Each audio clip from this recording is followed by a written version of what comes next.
19 News starts now. A woman charged in the murder of a Cleveland State University professor. Thanks for joining us for the news at 7:30. I'm Chris Frye. Tiffany Tucker has the evening off. Still plenty of unanswered questions about this case, but the Summit County Prosecutor's Office says they won't discuss details of this investigation at this time. 31-year-old Terriana Pascal also indicted in the teacher's April murder. She faces several charges, including aggravated murder and tampering with evidence. Dr. Todd Morgan was found dead in his Hudson home on April 19th.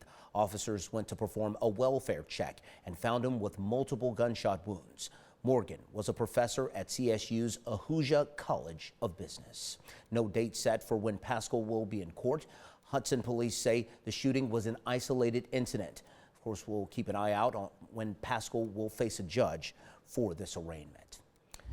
Well, holiday travel havoc causing chaos already as concerns grow for officers. Today is expected to be the busiest day on the roadways ahead of the Memorial Day weekend. And the later it gets today, the busier the roads are expected to get as families begin heading out of town. Our Harry Boomer spoke with Ohio State Patrol about what they're doing to keep the roads safe. If you're among the millions hitting the roads across Ohio this long Memorial Day weekend, be careful. Just so you know, the Ohio State Patrol will be out in force today through Monday night at midnight. Now, here are some safety tip reminders from AAA.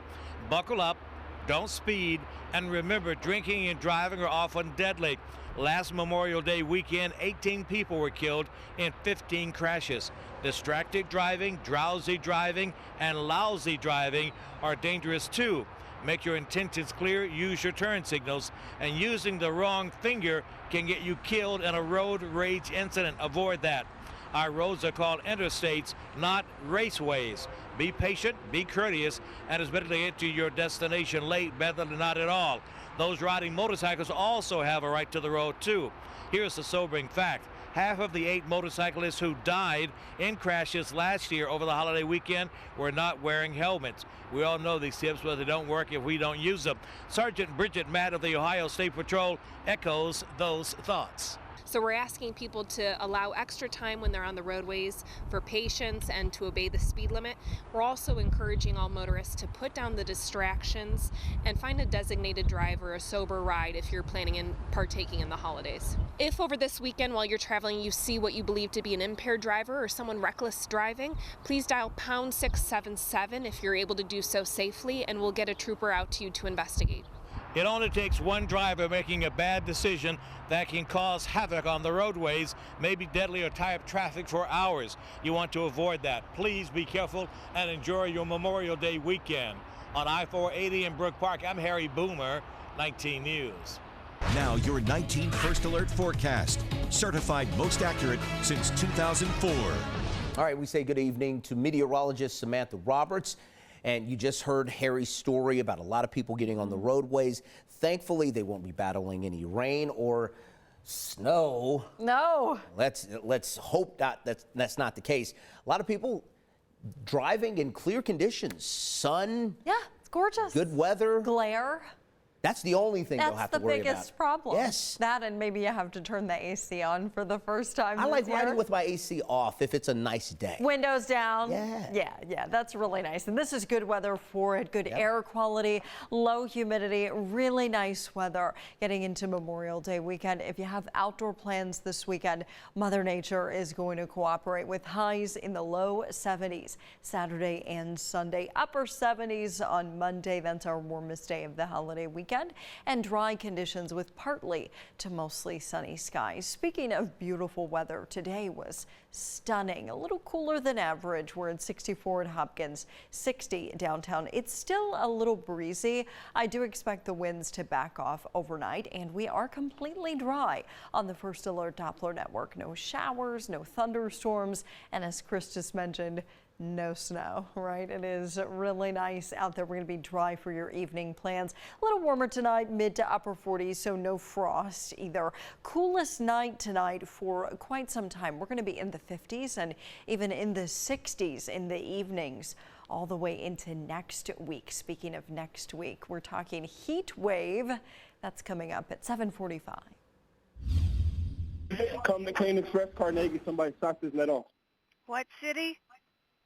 Clean Express, downtown Carnegie, shots laid on. What are you doing?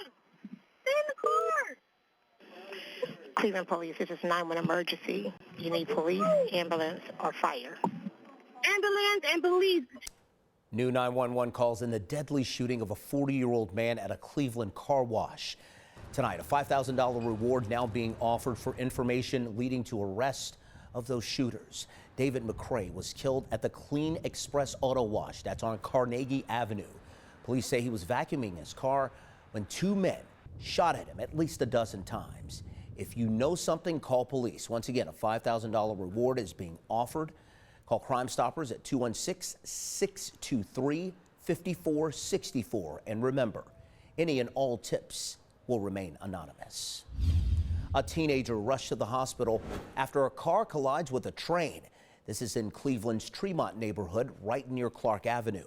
Police say the car, a Chevy Camaro, speeding this morning when it hit a curb, went up a tree lawn onto the tracks, crashing into this train. Thankfully, it was just parked. Now, we spoke to a tow truck driver who says someone ran away after the crash before EMS got there to help the 16-year-old.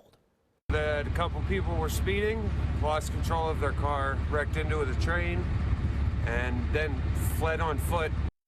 No word on that teen's condition or who the driver was. We've been reporting on the rising number of stolen SNAP benefits here in Northeast Ohio. A new law allows some of these families to get reimbursed, but only those targeted since October of last year. Now, a local law firm says that's not enough. Katie Wilson has the story you'll see on just one station. They use the cards that are issued to them. They're doing everything they're supposed to do, and they go to the store and the money just isn't there. It's a story we're hearing about more and more often. Families on food assistance shocked to find out their SNAP benefits are gone. That tells you exactly when it was taken. What's even worse, there's no way for these families to get that money back until at the earliest, the end of July. That's when the Ohio Department of Jobs and Family Services' new plan to reimburse people kicks into action. But it's only for those stolen from between October of 2022 until next year when the policy expires. A law firm now says that needs to change. We brought a class action lawsuit against the USDA for failing to reimburse people that, through no fault of their own, have had their benefits stolen. Attorney Jeff Crossman of Dan Law wants all people who've been stolen from to be refunded, not just those that fit the ODJFS's time window. The lawsuit also calls for the government to rethink how it runs the SNAP benefit program and step up its technology to protect its participants. They're using the old debit cards that don't have the chips in them, and the chips are important, they're security devices, and it prevents, it's much harder to steal funds off of a debit card with a chip than it is with the old style cards. In the meantime, Crossman recommends those on food assistance targeted by thieves before October contact Dan Law. You may be entitled to join this lawsuit. Reporting in Lakewood, Katie Wilson, 19 News. Now, we reached out to the Ohio Department of Jobs and Family Services to get their side of this, but they declined to comment. Now, if you have a problem you would like us to address, call our 19 Troubleshooter tip line. You see the number on your screen, 216-250-1618. A typhoon smashed into the U.S. territory of Guam, leaving extensive damage. Who's headed from Northeast Ohio to the West Pacific to help pick up the pieces? But first, Sam. For the most part, it's been a very nice week. You can see that setting sun behind me at Edgewater Beach. Will we hang on to that nice weather through next week? That's next. School shootings, sextortion, bullying. Our kids facing so many dangers these days, and it is taking a toll on their mental health. 19 News is committed to finding solutions to these life-threatening problems. Our special report, Protecting Our Kids, it's streaming now on all 19 News digital platforms. You can look for it also on the 19 Solutions tab. We'll be right back.